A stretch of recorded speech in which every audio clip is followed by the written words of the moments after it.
Sobat Ruang Informasi, kembali lagi bersama saya Rima Diawati dan rekan saya Bang Iqbal Halili. Kita kedatangan tamu narasumber dari Dinas Sosial dengan Ibu Asrini Wartini dan ada Bapak Hermansyah juga ya Pak ya, yang akan membahas tema tentang hadir untuk masyarakat, perlindungan sosial yang tepat sasaran dan berkelanjutan. Sebelum kita lanjut dengan tema kita hari ini, ada sedikit sapaan dari rekan saya, Mas Iqbal Halili. Baik, terima kasih Mbak Rima. Halo para pemirsa podcast Ruang Informasi Dinas Komunikasi Informatika Kabupaten Sarolangun. Pada hari ini kembali kami berdua membersamai Anda, saya Iqbal Halili sebagai host, bisa membersamai teman-teman semua dalam acara OPD Menyapa di podcast Ruang Informasi. Tadi sudah dijelaskan, hari ini kita dengan bintang tamu dan narasumber yang luar biasa ya Mbak Rima. Ada ibu yang cantik dan bapak yang ganteng dari Dinas Sosial Kabupaten Sarolangun. Nah, ada Ibu Asri Wartini, ya. Boleh disapa Bu para pemirsa podcast Ruang Informasi? Ya, selamat pagi semuanya. Perkenalkan, saya Asri Wartini. Saya kebetulan diamanahkan menjadi kepala bidang di Dinas Sosial, yaitu bidang rehabilitasi sosial dan penanganan fakir miskin. Nah, Pak Aldi. iya. Dan selanjutnya ada Pak Hermansyah ya Pak ya. Itu dari bidang apa Pak Dinas Kami Sosial? dari bidang perlindungan dan jaminan sosial. Oh iya, nih Ibu dan Bapak yang luar biasa. Jadi hari ini nanti kita akan ngobrol panjang lebar terkait dengan apa sih tema dan topik yang akan kita bahas pada hari ini, itu perlindungan sosial dan tepat sasaran berkelanjutan. Sebelum kita mulai nih, tadi juga sudah saya siapkan. Biasanya kalau di podcast ini Bu, kita kalau bintang tamu itu kita ada pantun untuk menyambut kedatangan bintang tamu. Ada tamu di podcast kita. Jadi kalau mau dibalas boleh, tapi harusnya dibalas sih kalau ada. Kalau nggak ada juga cakep aja nggak apa-apa gitu Bu ya. Nah, pergi ke sawah menanam padi, singgah sebentar membeli ketan. Selamat datang kami ucapkan kepada Bu Asri dan Pak Hermansyah di podcast Ruang Informasi. Semoga obrolan kita pada pagi hari ini penuh dengan kehangatan. Iya. Jadi Bu, kita di Dinas Kominfo punya, kalau dulu kita punya radio di sini. Radio kita kebetulan karena ada beberapa satu kendala, jadi sekarang untuk mengejar ketertinggalan kita juga di era digitalisasi, kita punya corong informasi Pemkab namanya podcast Ruang Informasi. Di sini kita bicara terkait dengan program-program dan inovasi-inovasi OPD yang ada di lingkungan pemerintah Kabupaten Sarolangun. Nah, kebetulan hari ini kita akan ngobrol banyak nih Bu. Kita ngobrolnya ngalir aja ya terkait dengan perlindungan sosial yang gimana sih yang bisa tepat sasaran dan berkelanjutan. Sebetulnya juga dalam hal ini Bapak Bupati dan Bapak Wakil Bupati kita sesuai dengan visinya, yaitu Sarolangun Maju, Muda Agam Jujur dan Unggul. Beliau menempatkan kegiatan perlindungan sosial ini dalam misi yang pertama. Tentu ini menjadi sebuah concern bagi kita di Kabupaten Sarolangun, di mana untuk misi beliau yang pertama itu meningkatkan layanan kesehatan, pendidikan, dan perlindungan sosial. Terkait dengan tadi visi misi Bapak Bupati kita sendiri, yaitu Sarolangun Maju, di mana program perlindungan sosial ini menempati prioritas pertama dalam misi beliau, yang tentu juga kita sebagai aparatur sipil negara dan pelayanan masyarakat di sini harus mendukung visi misi kabupaten kita, yaitu Sarolangun Maju. Nah Bu, sebagai masyarakat awam dan sebagai ASN ya di Dinas Kominfo sendiri, berbicara dinas sosial itu orang itu langsung yang branding yang paling melekat itu biasanya ingatnya sembantuan, ingatnya sembako. Nah, gitu. Jadi apakah itu sebenarnya tidak salah, tapi mungkin di sini karena pemirsa podcast ingin tahu lebih dalam, bisa lebih dijelaskan secara rinci apa sih sebenarnya tupoksi dari dinas sosial itu sendiri. Boleh yang sini? Ya, saya akan menjelaskan apa-apa saja yang bisa kita laksanakan di dinas sosial yang terkait dengan pekerjaan kami Ya. yaitu tupoksi kami. Kami di dinas sosial itu ada 3 bidang dan 1 sekretariat. Bidang itu ada kebetulan bidang saya sendiri itu bidang RPFM, itu bidang rehabilitasi sosial dan penanganan fakir miskin. Yang kedua itu bidang Linjamsos, itu bidang perlindungan sosial dan jaminan sosial. Ini kebetulan Bapak Herman ada sebagai penata layanannya. Dan yang ketiga itu bidang pemberdayaan sosial. Nah, sedikit saya paparkan untuk kegiatan kita yang ada di Dinsos. Itu di bidang saya sendiri itu ada bidang rehabilitasi. Nah, di sini ada terkait nanti ada penanganan ODGJ, anak telantar atau orang telantar juga.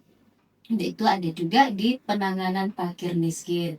Nah, di sini juga ada kami istilahnya pelayanan terhadap pelayanan publik, yaitu pelayanan untuk Jamkesda atau KIS. Nah, alhamdulillah Kabupaten Sarolangun sudah memperoleh UHC, Universal Health Health Coverage. Coverage.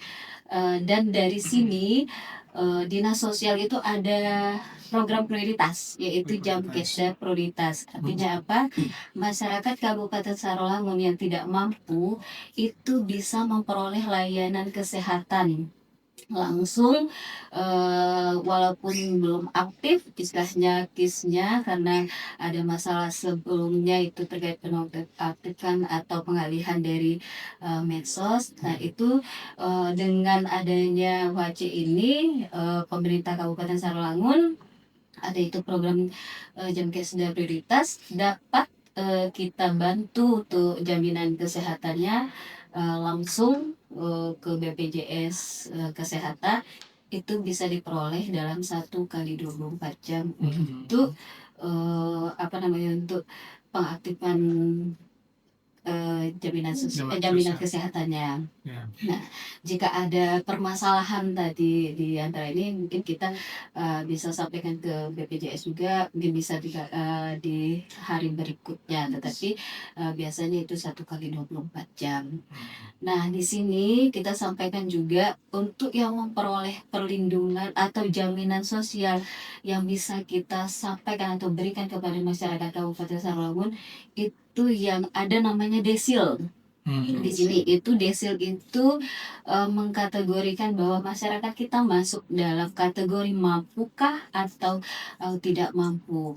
Nah, kalau dia masuk di kategori desil 1 sampai 5 itu bisa memperoleh semua bantuan, baik itu bantuan dari PKH nanti ataupun bantuan dari jaminan kesehatan. Nah, itu untuk yang bisa kita laksanakan di dinas sosial. Jadi di sini perlu kita sampaikan bahwa kita memang menempatkan bahwa bantuan itu memang tepat sasaran. Tepat sasaran ya di sini. Jadi kita menempatkan memang dari mensosnya itu istilahnya tuh memperoleh bahwa orang-orang atau warga yang bisa memperoleh bantuan itu adalah desil 1 sampai 5. Nah, di sini ada mungkin perubahan data ya dari masyarakat kita yang kemarin kategorinya mampu, tahu-taunya sekarang berubah jadi tidak mampu, yang kemarin jadi tidak mampu, sekarang berubah jadi mampu. Jadi di situ dari dinas sosial sendiri melakukan pengakritan dan itu dilakukan oleh pihak PKH dan dengan bansos. Jadi sekarang pihak PKH sudah turun lapangan ya Pak Herman ya untuk update semua data gitu. Nah, untuk yang kategori tadi 1 sampai 5 jika memang dia membutuhkan fasilitas kesehatan yang urgent istilahnya, itu bisa datang ke kami dengan persyaratan bahwa dia harus dalam keadaan dia dirawat, membawa KK, SKTM, dan juga foto rumahnya. Jadi itu bisa membuat kami merekomendasikan bahwa ini masyarakat memang bisa dibantu Baik. kayak gitu. Itu untuk dua bidang ya, bidang saya RPM dan juga bidang perlindungan sosial dan jaminan sosial. Nah, ada satu lagi itu bidang pemberdayaan sosial. Nah, itu lebih lagi di dalam hal untuk penanganan terhadap SAD, suku anak dalam, yaitu Lembaga. ya, dan yang terkait dengan lembaga-lembaga yang menaungi dari suku anak dalam. Nah, itu untuk paparan umum dari kami dinas sosial. Jadi dinas sosial ini jadi sangat luas ya cakupannya, Iya, khususnya di Kabupaten Sarolangun. Jadi secara tidak langsung yang mengurusi masalah masyarakat dan sosial yang ada di Kabupaten Sarolangun itu concernnya, dan memang tupoksinya itu diurus oleh dinas sosial itu sendiri. Nah Bu, untuk dinas sosial tadi kan dijabarkan ada panjang lebar. Kalau dinas sosial sendiri biasanya program-program apa saja yang sekarang itu sedang berjalan di masyarakat? Misalkan ada yang tadi dijelaskan sedikit seperti ada KIS, terus ada PKH ya Bu ya, Iya, ada PKH, dan apalagi bisa ada program apa saja yang iya. bisa dijelaskan di dinas Kalau sosial? di bidang kami yaitu tadi yang pelayanan kesehatan KIS, penanganan ODGJ, Oh ada orang 3 tadi Bu ya? terlantar, Ya. sama bagian miskin. Mungkin bisa ditambahkan dari Ya, dan bidang perlindungan dan jaminan sosial, Pak Herman. Pak Herman.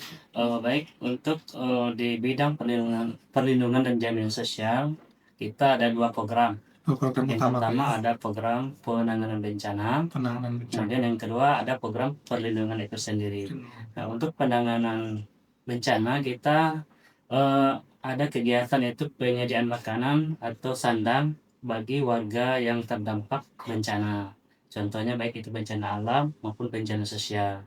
Contoh kemarin berapa hari yang lalu kita sudah mengetahui di lapangan bahwa di Sarawak ini terdapat bencana alam yaitu banjir. Itu sudah kita turun ke lapangan beberapa titik di wilayah kecamatan yang kita sudah salurkan bantuannya.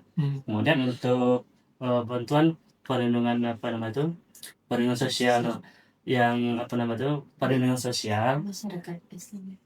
kita juga sudah menyediakan bantuan yang tidak tercover dari pusat. Kalau dari pusat itu kan ada PKH, PMT, ada PBI. Tadi lupa tadi saya jelaskan PBI itu penerima bantuan iuran, yaitu ya KIS tadi. Iya, KIS ya? KIS. Oh KIS gitu. itu dari pusat. Dari Kalau pusat. yang dari Kesda itu dari daerah. KIS dan Nah, Iya. jadi untuk yang tidak tercover dari pusat itu kita ada bantuan untuk warga miskin ekstrim. Nah, kategori warga miskin ekstrim ini emang warga yang terdapat di desa 1 atau warga yang sangat miskin. Nah, itu kita bantu untuk kota tahun ini. Dinas sosial tuh menyediakan kota untuk bantuan ke masyarakat sebanyak 900 KPM. 100 KPM. Berarti ini merupakan salah satu program prioritas Ya, Pak Bupati juga ya, Iya, miskin ekstrim ini. iya, betul. Karena kan seperti yang kita ketahui dari beberapa visi misi itu program prioritas yang ada di Sarolangun seperti dokter maju gitu Iya. Pak. Ada juga kalau yang untuk di bidang kesehatan seperti misalkan Sarut 17 penting gitu kan untuk penanganan stunting, dan ini dinas sosial itu miskin ekstrim. Miskin ekstrim, Ya. Silakan Mbak Imam.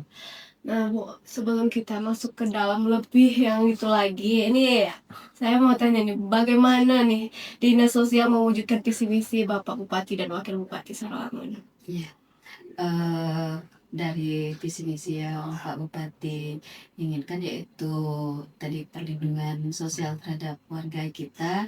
Kami dari Dinas Sosial melalui tupoksi kami masing-masing itu menjangkau masyarakat kita yang memang tepat sasaran kan ya. Jadi masyarakat yang memang kategori tidak mampu itu tadi desil 1 sampai 5, dan juga termasuk dalam kategori orang terlantar atau orang yang pada gizi atau ODGJ, semuanya itu kita jangkau semuanya, sehingga jaminan sosial untuk seluruh masyarakat Kabupaten Sarolangun akan tercapai ya, akan dirasakan, akan tercapai oleh masyarakat kita yang memang membutuhkan. Artinya apa? Artinya ini nih harus tepat sasaran. Jangan pula nanti kami dinas sosial juga seharusnya masyarakat yang ini mendapatkan bantuan, nah tahu-tahu yang ini yang mendapatkan, yang ini tidak mendapatkan. Nah, inilah dari pihak kami dinas sosial melakukan terus pendataan dan tadi upgrade data bersama dengan BPS, bahwa semua yang kami usulkan, yang kami sampaikan atau yang kami dapatkan dari entah itu dari Mensos sendiri, entah itu dari kabupaten ini yang kami usulkan, dapat kami sampaikan tadi sesuai gitu. Pastinya dari pihak dinas sosial sendiri dengan semua data-data yang sudah ada, kami juga menyampaikan dengan Pak Bupati untuk bisa kita sama-sama lakukan yang terbaik untuk masyarakat kita, yaitu pemberian bantuan dan perlindungan sosial terhadap masyarakat. Nah ini Bu, mungkin kan tadi udah pendataan biar tepat sasaran ya Bu ya.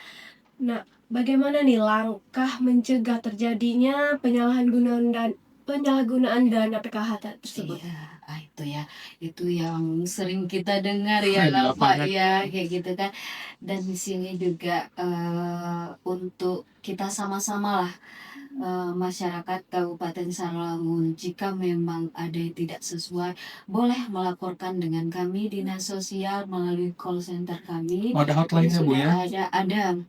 Ada call center kami juga yang terkait dengan misalnya jaminan kesehatan, juga ada call center, dan juga dengan PKH juga bisa dihubungin.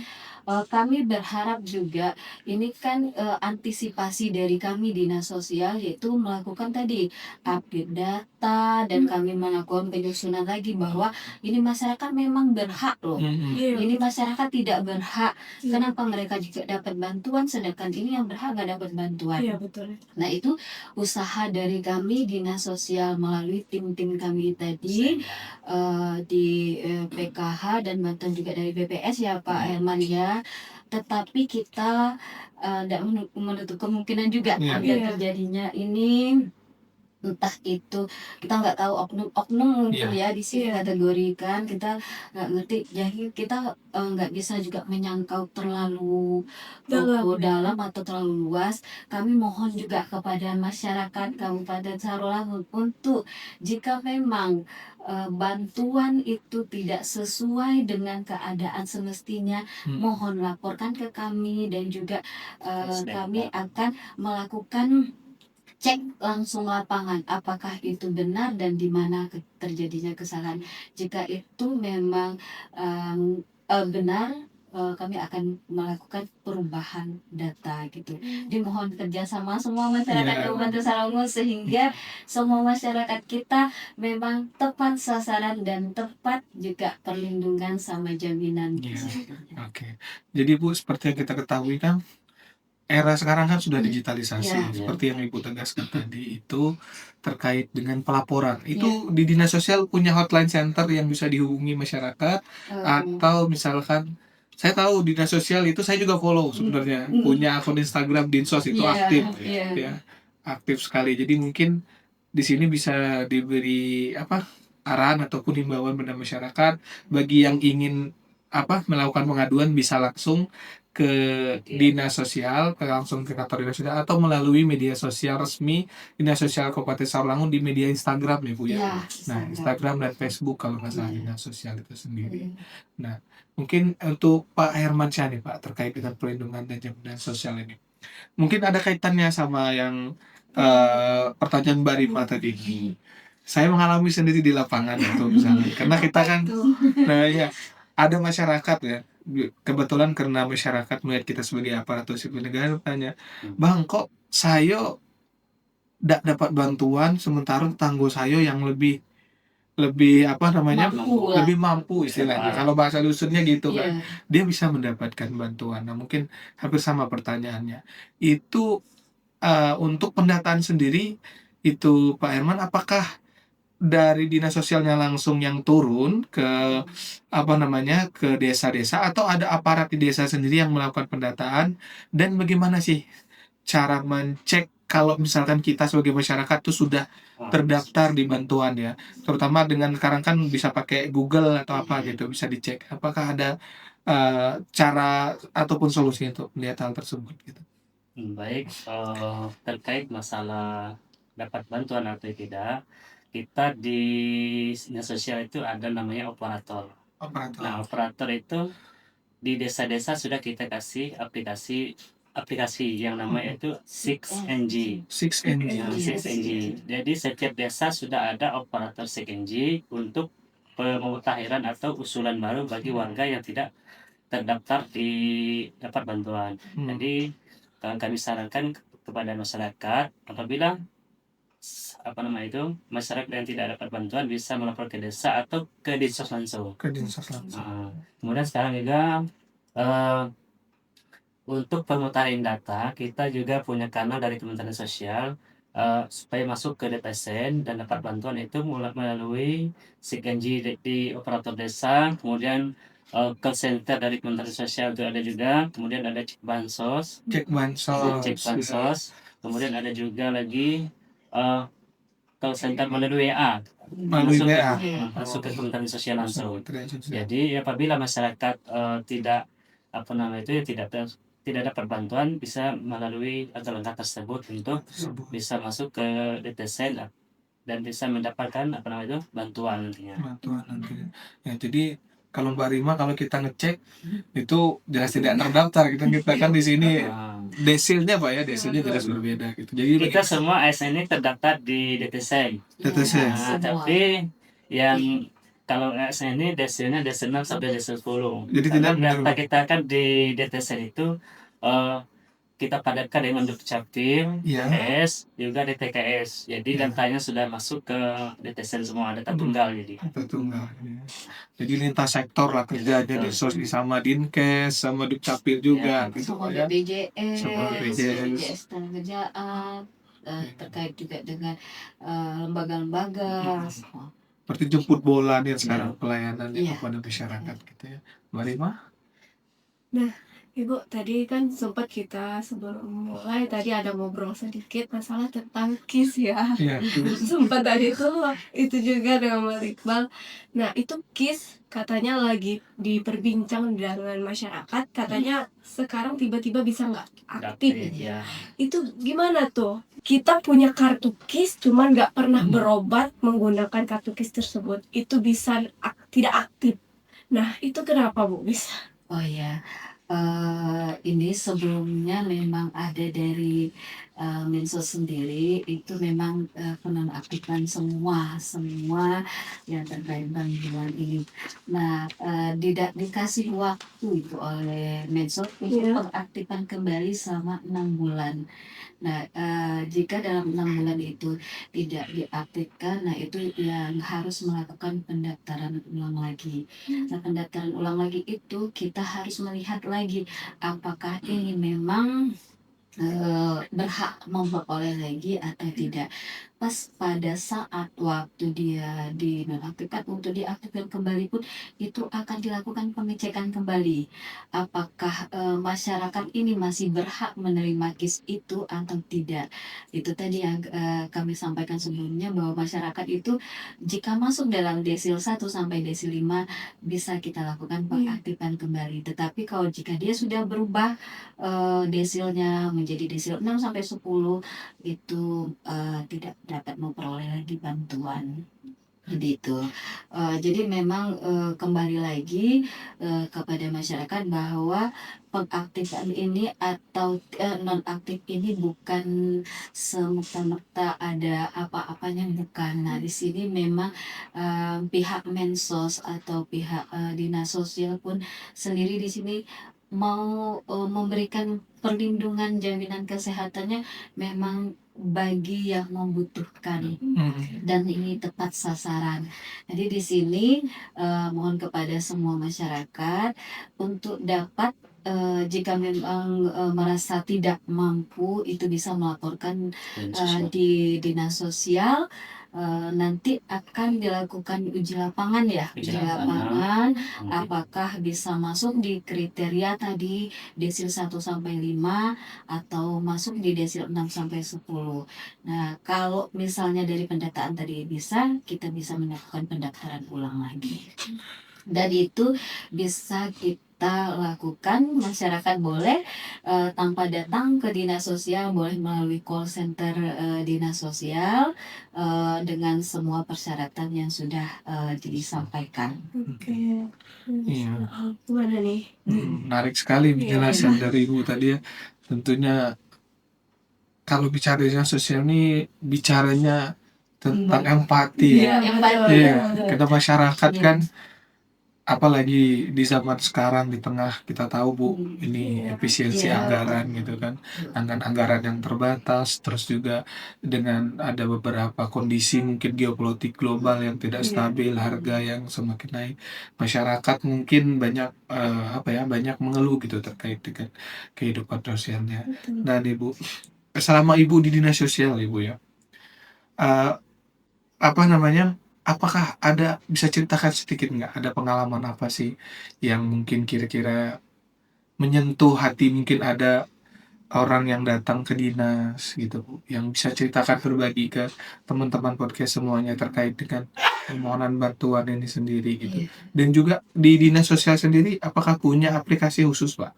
Misalkan seperti jadi masyarakat itu yang dari misalkan wilayah yang jauh seperti Batang Asai ataupun Air Hitam yang daerah Bukit Suban yang mungkin kalau untuk ke kabupaten atau kota Sarolangun sendiri itu kan harus memakan waktu yang lama Iya. gitu kan.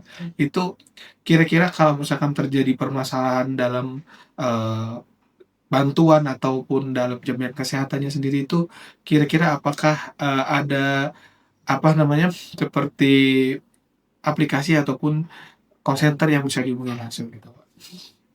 Kalau untuk di bidang kami sendiri, kami udah membuat itu yang namanya call center CS. Cek. CS kami itu nanti boleh kita sharekan nomor Nomor CS ya. kami. Kami juga merasa bahwa masyarakat ini kalau bisa kami bantu tanpa mereka datang ke kantor, kami sangat-sangat ingin membantu masyarakat kayak gitu. Dengan ikhlas kami membantu. Karena apa, saya sendiri nih sudah melihat nih di dinas sosial ada yang datang dia dari jauh diantar sama ojek atau angkutan umum itu dengan kakinya itu enggak cacat lah. Cacat. Ya, cacat itu saya sampaikan, Bapak, apakah Bapak nggak tahu bahwa Bapak nggak perlu datang ke sini, disampaikan aja keluhan Bapak atau keinginan Bapak atau kebutuhan Bapak di CS kami. Ada beberapa dari masyarakat kita yang memang belum tahu kayak gitu Belum tahu. kan. Nah, seperti itu tadi yang nonaktif juga. Seharusnya di dalam waktu 6 bulan ini masyarakat kita aktif untuk mendaftarkan ulang, mengaktifkan lagi. Tetapi banyak masyarakat kita yang tidak melakukan itu. Saya melihat ini berarti memang informasi yang belum sampai kepada masyarakat kita yang di pelosok-pelosok kayak gitu. Jadi di sini juga saya berharap nih ke depannya mudah-mudahan dengan pihak yang terkait, pihak desa, ya lebih lah ke pihak desa lah ya Bapak Pak Iqbal dengan Bu Rima, ini supaya apapun itu informasi yang bisa mempermudah masyarakat kita, tanpa harus datang kayak gitu, disampaikan kepada masyarakat kita. Misalnya bisa jemput bola lah istilahnya kan dari kita abdinya masyarakat, pelayannya masyarakat. Kalau misalnya bisa informasi yang didapat sampaikan kepada ini.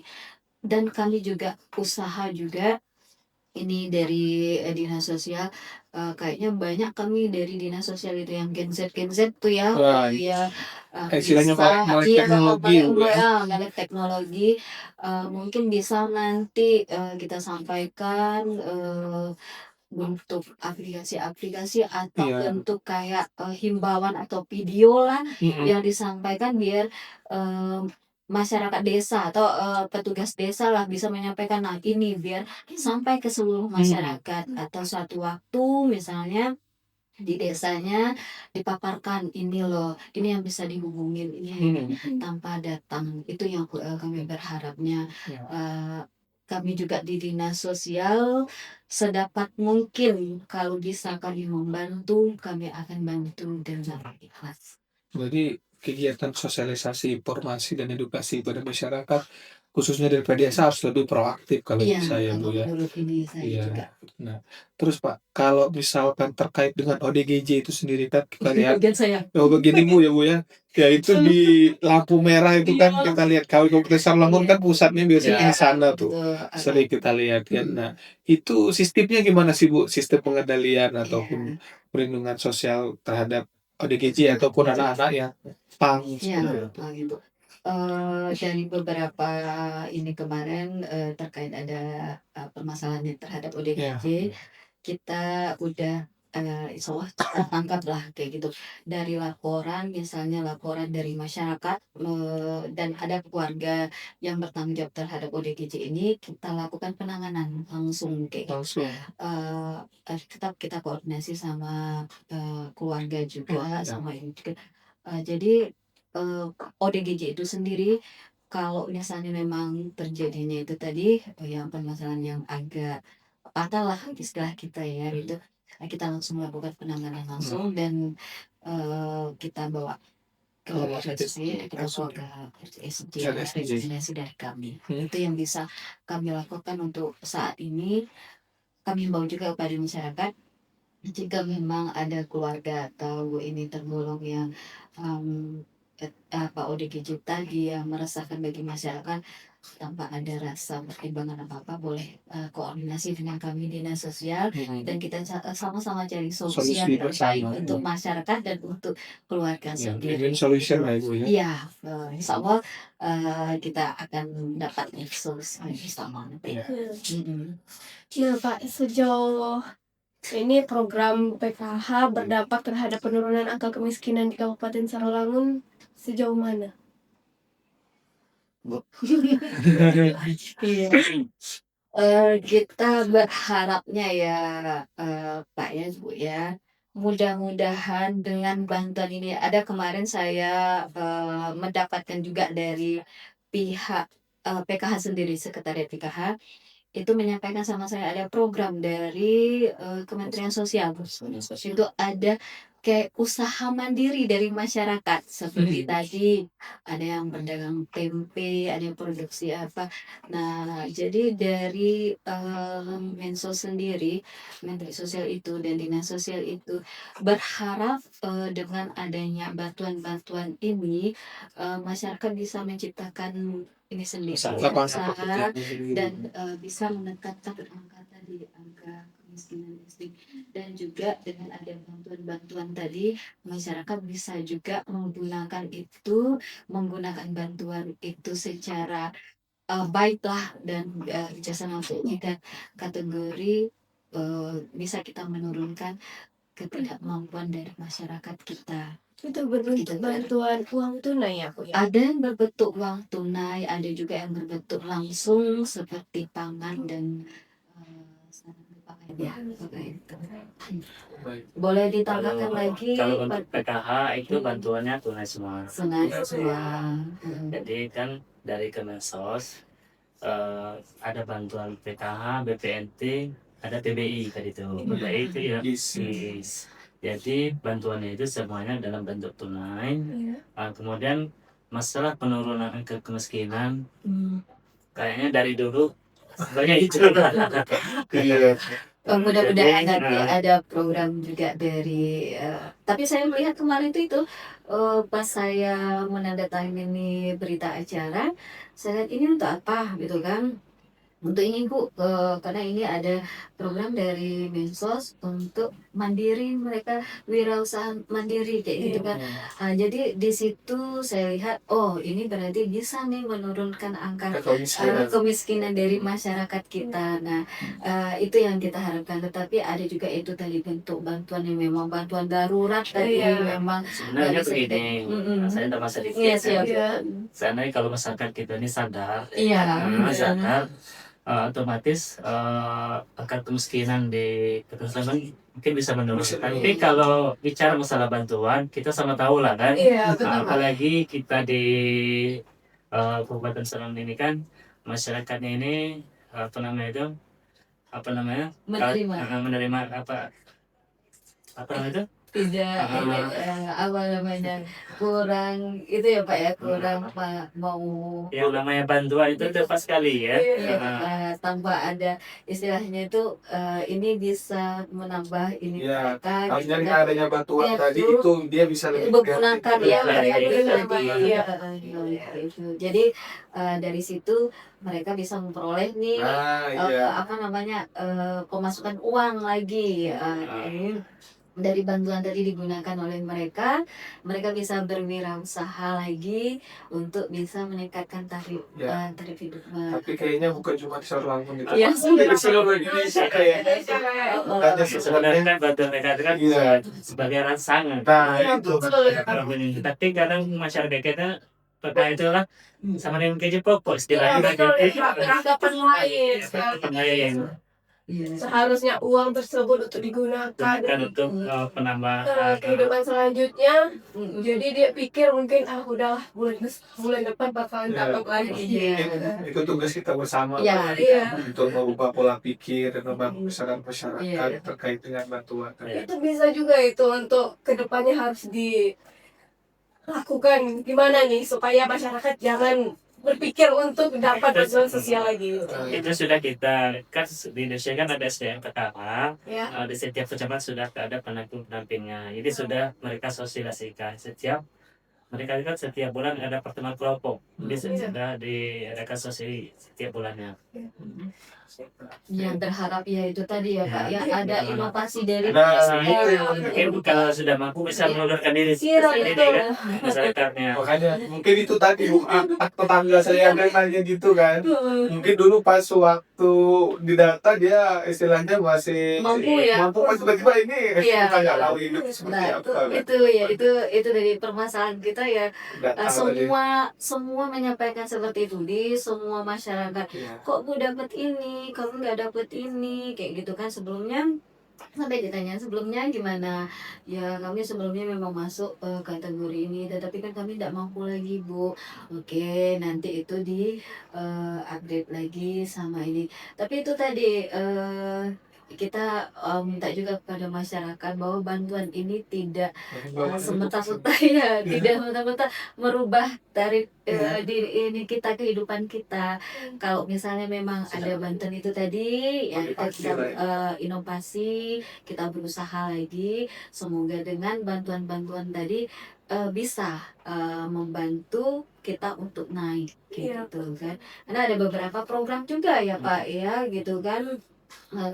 Kalau misalnya memang ada tuh data dari pihak desa atau dari ini pengajuan ada inovasi dari masyarakat, kenapa tidak kita ajukan ke pusat gitu. Jadi dari masyarakat sendiri, oh saya maunya seperti ini, coba nanti sampaikan ke pihak operator desa, dan tahu-tahunya pas ada nanti program atau ada dampak dari Pemkab sendiri ya, mereka yang udah memang mau maju itu akan naik nanti levelnya gitu. Jadi sama Bu, di dinas kami Kominfo ini ada program namanya KIM, Kelompok Informasi Masyarakat. Jadi masyarakat itu di sebuah desa ataupun di sebuah kampung misalkan nanti disuruh bikin perkumpulan, di perkumpulan itu nanti disuruh bikin inovasi Iya. atau gebrakan yang dalam bentuk UMKM ataupun Iya, bisnis betul. Yang disampaikan. UMKM iya tuh. Nanti modalnya diberikan dari pusat.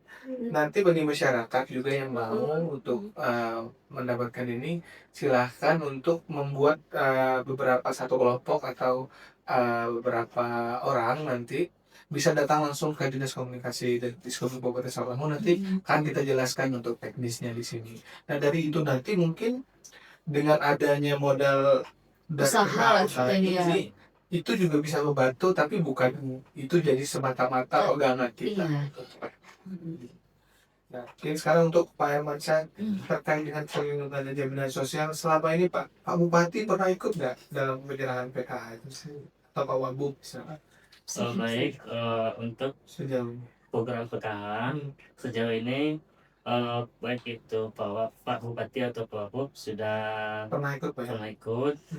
Kemudian masalah sebelum apa kan program penanganan bencana tuh. Kalau penanganan bencana tadi Pak Bupati Langsung turun, Pak, ya? turun, baik itu Pak Bupati, Pak Sekda semuanya turun untuk penanganan ke masyarakat yang terdampak. Pak Herman ikut juga tuh kemarin. Oh, Ya. Kemarin saya lihat itu di Batangasari Pak ya? Iya, Pak Bupati Batangasari, sedang Limbur, Limbur, Batin apa, Delapan, gitu itu ya. kita menyerahkan bantuan. Banyak juga ya kita ada ratusan juga yang kita serahkan bantuan kepada masyarakat. Semoga bisa membantu Iya. masyarakat. Kalau penyerahan ke suku anak dalam sendiri itu ada nggak Pak untuk PKH itu sendiri? kalau untuk SAD atau Sulkana dalam itu kita ada yang namanya jaduk, Jaduk. jaminan Oh itu hidup. jaminan hidup. Itu Jaminan hidup. beda ini ya. Ada beda lagi. Tapi di bawah apa bidang jaminan Di bawah bidang pemberdayaan pemberdayaan sosial. itu. Jadi kalau tidak salah itu terterulang. Dia sekarang udah per tahun, Per tahun. per tahun tadi udah ditentukan juga itu udah diserahkan itu untuk ininya ibaratnya per tahun. Iya. Berarti jaminan hidup itu seperti apa itu? Sembako. Sembako Sembako. untuk sekarang karena untuk pakaian sendiri itu udah dialihkan ke dinas pendidikan. Bagaimana nih Pak, Bu, peran Dinas Sosial Kabupaten Sarolangun dalam memberikan perlindungan dan pendampingan sosial kepada masyarakat suku anak dalam di Kabupaten Sarolangun? Itu tadi dengan kita berkomunikasi tadi dengan penanggung jawab atau namanya temenggung ya. Ada ya, ada temenggung. Iya sendiri kita melakukan pendataan juga, kita melakukan juga apa sih namanya apa aja yang mereka butuhkan pada saat itu gitu kan. Nah itulah yang pada saat ini yang bisa disampaikan atau diserahkan bantuan kepada masyarakat. Oh ya ini Untuk data ya. untuk data suku anak dalam yang ada di Kabupaten Sarolangun sampai saat ini pun masih sama, itu ada 437 kakak dengan 1.608 orang jiwa. Nah ini udah dilakukan pendataan melalui tadi ketua kelompok masing-masing dari kelompok ini lebih umumnya dibahasakan apa Pak ini Pak Herman Temenggung ya? Temenggung ya. Jadi dari sini kami Dinas Sosial untuk saat ini bisa membantu suku anak dalam ini dalam bentuk itu tadi Pemberdayaan pangan itu bentuknya sembako. Nah, sebelum kita closing nih Bu, nih apa nih harapan Ibu dalam program visi misi Bapak Bupati dan Wakil Bupati? Ya, kami Dinas Sosial di sini kami melakukan memang untuk semua perlindungan dan jaminan sosial kepada masyarakat dan melakukan rehabilitasi serta penanganan terhadap fakir miskin juga serta suku anak dalam. Kami berharap semua bantuan yang bisa kami serahkan kepada masyarakat memang tepat sasaran dan berguna bagi masyarakat Kabupaten Sarolangun gitu sehingga tercapai tadi dari visi misi Bupati kita yaitu melakukan perlindungan terhadap masyarakat, perlindungan sosialnya tercapai Itu yang bisa kami sampaikan. Jika nanti memang ada kendala atau kurangnya informasi atau nanti adanya masukan atau kritik, boleh disampaikan juga kepada kami Dinas Sosial. Ada juga melalui tadi media sosial kami, IG, dan juga bisa di Facebook atau WA langsung kepada kami. Terima kasih. Dari Pak Irwansyah ada tambahan Pak? Cukup. Cukup. Oke.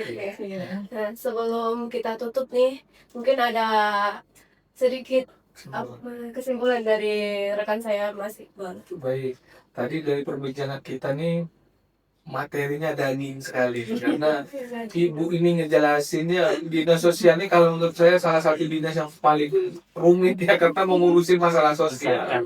Kita sosial itu kan kita sebagai manusia nih Pak, kita nggak bisa hidup sendiri. Iya. Kita harus bersosialisasi, kita harus bermasyarakat. Nah ini tugasnya dinas sosial, tentu ini rumit, ada konflik di dalam itu, tentu ada kepentingan dan lain-lain. Jadi salut untuk Dinas Sosial Kabupaten Sarolangun. Dari perbincangan yang kita lakukan tadi, kita bisa melihat bahwasanya pelayanan sosial itu bukan hanya soal bantuan, tapi juga tentang yang saya jelaskan tadi, kepedulian, empati, dan humanisme, serta hadirnya visi dan misi pemerintah di tengah masyarakat itu sendiri. Nah, semoga melalui kerjasama dan podcast kita pada hari ini, masyarakat khususnya Kabupaten Sarolangun sendiri itu bisa semakin sejahtera, mandiri, dan terus bergerak menuju visi kita bersama ya, Sarolangun maju. Karena di awal tadi saya sudah berpantun, di akhir juga saya ada pantun penutup gitu. Nah, ya mohon bilang cakep ya Bu ya. Kalau itu ada cukup, ada pantun juga boleh nggak apa-apa. Pak baca ada pantun juga nggak apa-apa. Bawa anyaman dari rotan, singgah sebentar di Bukit Pulan. Terima kasih kepada Bapak Hermansyah dan Ibu Asri atas segala kesempatan. Mari kita wujudkan Sarolangun maju dalam pengabdian. Ya, Kami juga ada apa ya Pantun. untuk kami ya. Oh iya. Ayo Pak, sama-sama Pak. Pak. Boleh Bu.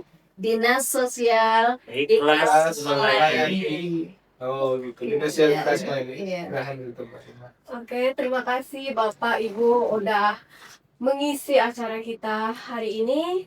Nah, jangan lupa ya semua, pantengin terus episode-episode selanjutnya di Ruang Informasi. Saya Rima dan rekan saya Bang Iqbal Halili pamit undur diri dan sampai jumpa dan terima kasih. Ya, terima kasih.